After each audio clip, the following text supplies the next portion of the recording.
They say great minds think alike, fools never differ. Pick your cliche.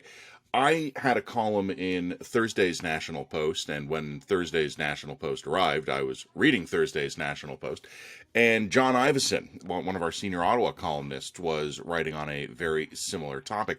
He'd spoken with a senior federal official who was part of Canada's pandemic response. Read the column. You can go find it yourself. But there was that one incredible quote that John had, which was basically the official saying we were caught completely by surprise for this. We were completely unprepared for this. And that there were plans. There had been contingency plans drawn up. There had been our prior experience with the SARS epidemic of 2003, and reports were written up, and there was analysis and proposals and contingency plans, and all of these things were commissioned, researched, prepared, published, and then immediately shelved and never looked at.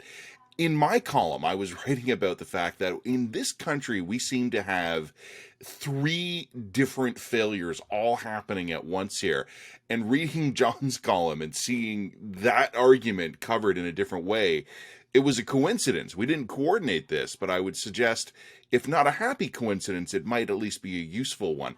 What I said in my column was that we had a failure in three different sequences. The first failure was early warning.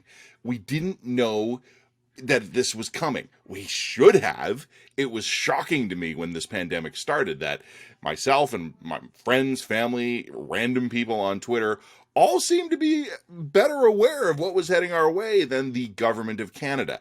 We've heard that some of our early warning capacity was actually dismantled via, underfunding by the government.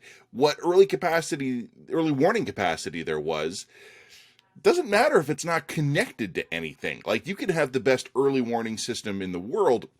If no one listens to you, you're not actually accomplishing anything here. So that's the first part of the problem. The next part is that even once the alarm is sounded, it's been raised, our politicians seem to go shell-shocked for a period of days or weeks and basically go, I don't know what we're supposed to do now. Look at Ontario right now.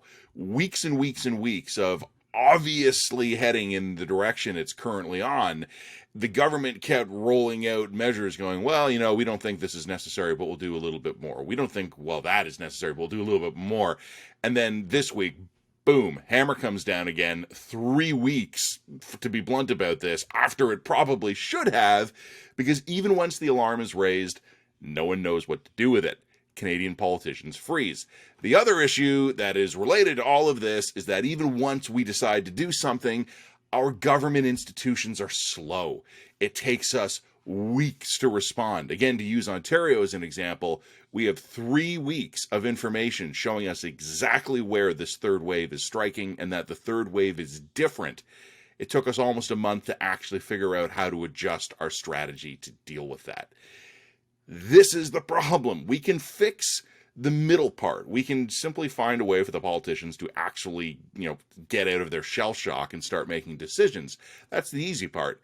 The other two, actually having meaningful early warning and actually having government institutions and agencies that can respond nimbly, I think if we're honest with ourselves, we're just never going to have that.